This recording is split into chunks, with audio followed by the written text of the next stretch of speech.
全てのパンチを見極めるのは至難。頭で拳を叩こうと。拳をサブインの分泌が終われば200万円。恐るめ。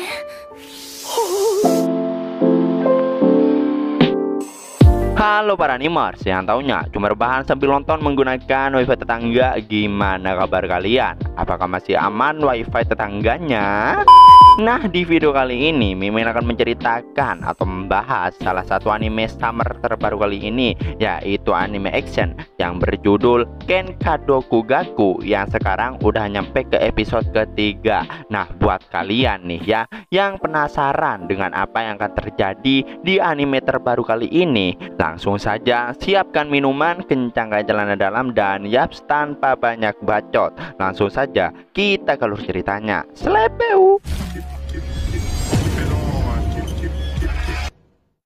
Scene diawali dengan Hobin yang menghampiri Babang Jambret yang mengambil HP-nya kemarin. Babang Jambret yang merasa mereka berdua itu sudah gila karena hal seperti itu aja udah mereka rekam. Hobin yang mengingat kembali tutorial baku hantam yang ia lihat di YouTube, yang mana jika lawannya dominan kanan, maka Hobin harus berada di sisi kiri lawan. Si Babang Jambret yang merasa jika Hobin itu mau adu jotos, Hobin yang masih takut untuk mempraktekkan tutorial yang ia tonton, dirinya cuma bisa pasrah. Dan benar saja, semua yang dikatakan Samdag dalam tutorial tersebut benar-benar terjadi, guys.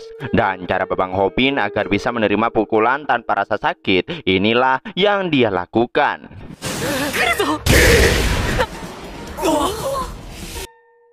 Babang Hobin sengaja menangkis pukulan Bang Jambret dengan kepalanya, yang mana Samdag berkata bahwa pukulan akan terasa paling kuat saat tepat mengenai targetnya. Dengan kata lain, mereka bisa bergerak masuk sebelum pukulannya menjadi terlalu kuat.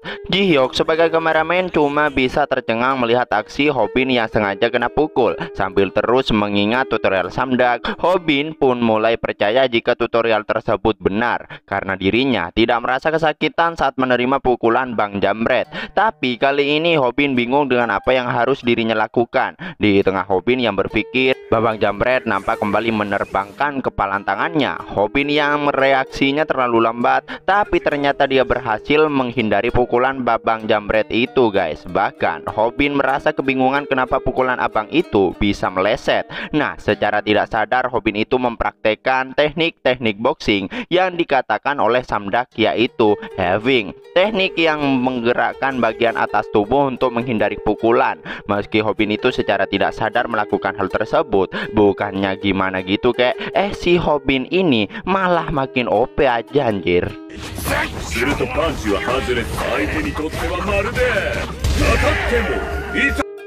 Ji-hyuk yang sedang merekam tentu cuma bisa tercengang dengan berkata bahwa Hobin itu benar-benar hebat. Di sini Babang Jambret pun mulai bertanya-tanya siapa Hobin sebenarnya, dan karena Hobin cuma nonton video Samdag tentang tutorial agar tak merasa sakit saat dipukul, jadi dirinya tak punya teknik lain yang bisa ia pakai. Di sisi lain, Ji-hyuk merasa perkelahian itu jadi gawat, yang mana menurutnya mereka akan kehilangan viewers karena pertarungan itu terlalu lamban dan lama. Dirinya yang hendak mematikan live stream sebelum kehilangan viewers. Namun secara tiba-tiba salah satu netizen berkomentar bahwa Hobin akan memenangkan pertarungan itu. Di sini Ji-hyuk tahu jika yang komen itu adalah teman sekelasnya yang bernama Kim Mong-sun. Netizen lain yang mulai berdebat karena faktanya Hobin itu sudah babak belur. Namun Mong-sun berkomentar bahwa amatiran memang gitu dah sifatnya. Dia bilang agar mereka memperhatikannya baik-baik. Dan benar saja, guys ya, tangan si Babang Jambret sudah mulai bengkak, guys. Anehnya dia sendiri nggak sadar kenapa tangannya bisa seperti itu. Mong-sun berkomentar bahwa itu terjadi karena si Bang Jambret terlalu sering memukul dahi Hobin yang keras. Dan ya, pertarungan kali ini pun dimenangkan oleh Hobin.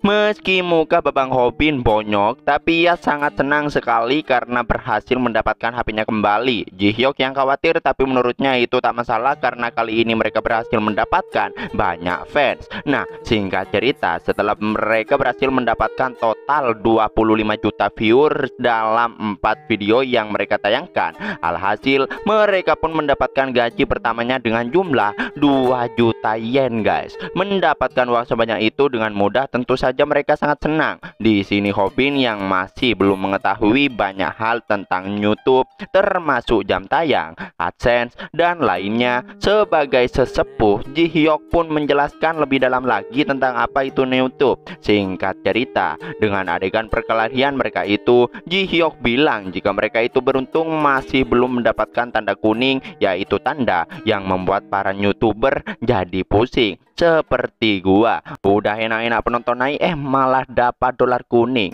Shit lah. Dan ya, itulah yang ditakuti semua YouTuber. Tak lama di tengah perbincangan mereka, nampak Rumi yang juga sedang live stream di akunnya lewat di depan mereka. Dan ketika Rumi menyadari keberadaan mereka, Ji Hyuk pun menarik Hobin untuk lari karena Rumi sedang mengincar viewers mereka.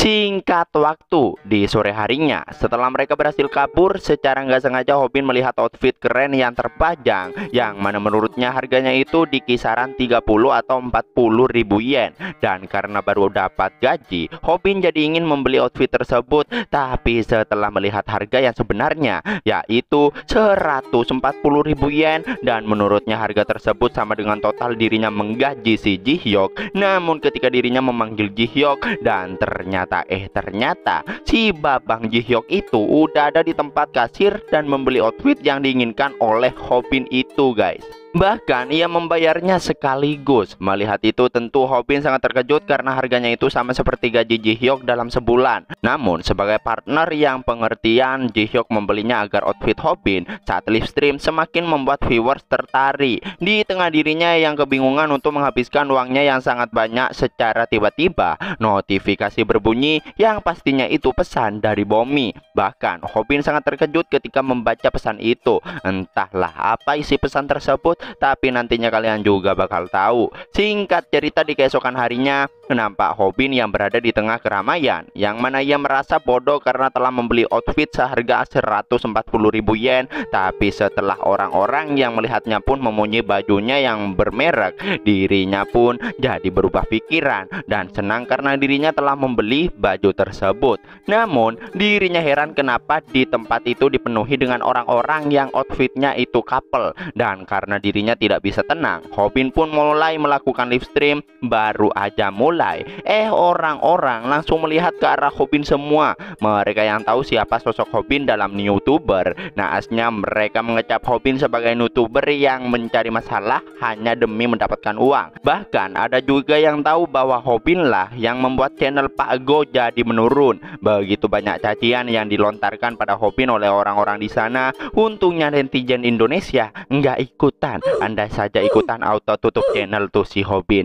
Dirinya yang merasa jika menjadi terkenal itu ternyata nggak enak, dan ya Hobin pun menutup live streamnya itu. Tapi secara nggak diduga ada seorang fans yang mau berfoto sama Hobin. Namun ternyata guys,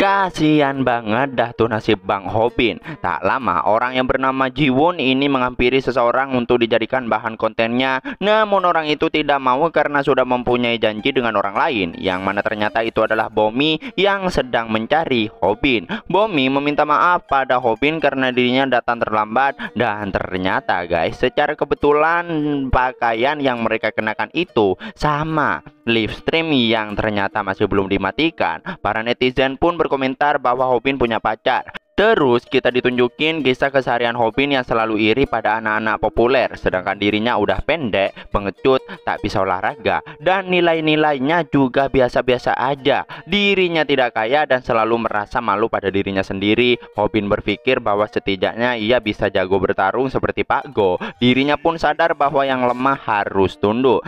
Tak lama nampak Monsung yang permisi mau lewat, tapi Pak Go yang malah nggak sopan dirinya pun dibuat bertunduk sama seperti Hobin. Dengan itu Hobin pun jadi kagum pada Monsung, tapi sekarang dirinya sudah tak merasa seperti itu lagi karena saat ini bidadari udah berada tepat di hadapannya. Dengan itu Hobin merasa tak masalah jika dirinya tak populer dan lemah. Setelah itu mereka pun pergi jalan berduaan. Orang-orang yang melihatnya tentu merasa iri karena si Bomi itu asli cakep banget dah cuy.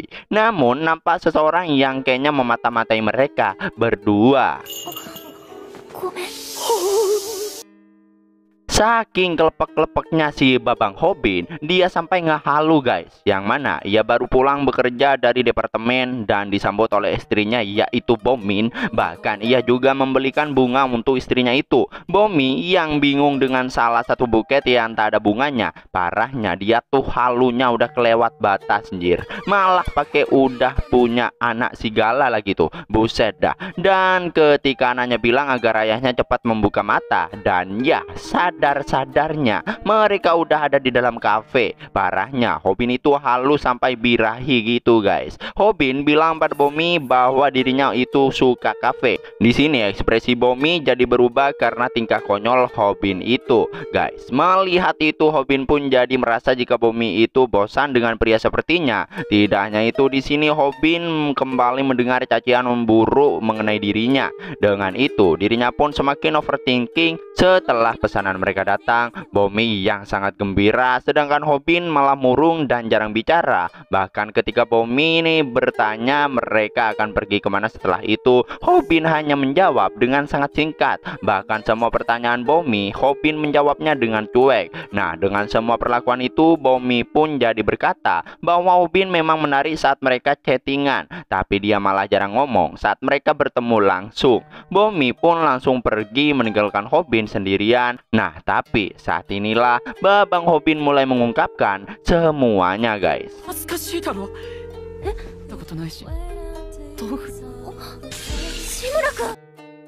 Dan ya, setelah Hobin ngejelasin semua dengan penuh keringat, pada akhirnya Bomi pun kembali mengajak Hobin untuk jalan berduaan. Dan di sini gua masih juga bingung dengan orang yang memata-matai mereka berdua dari tadi. Entahlah, nanti mungkin juga bakal ngerti guys. Terus ketika mereka berdua sampai di taman, Bomi ditelepon oleh seseorang. Di saat Hobin lagi terpana, Bomi lalu minta maaf karena dirinya ditelepon oleh teman SD-nya, yang mana kebetulan temannya itu berada di lokasi yang sama dengan mereka sekarang. Bomi juga bilang jika temannya itu juga satu sekolah dengan Hobin. Nah, teman Bomi itu yaitu Kim Monsung, yang kebetulan itu teman sekelas Hobin yang ditakuti oleh Pak Go. Mengetahui fakta itu, tentu saja Hobin cuma bisa tercengang, bahkan sampai kembali ngehalu, yang mana Monsung itu menjadi suami Bomi, sedangkan dirinya cuma jadi cecungu. Ada kebanyakan berharap sih lubang. Namun ketika Bomi bertanya apakah Hobin mengenalnya, Hobin pun bilang jika dirinya itu sangat akrab dengan Monsung. Baru saja Hobin melontarkan kata-kata tersebut, si Babang Monsung tiba-tiba saja udah ada di sampingnya guys.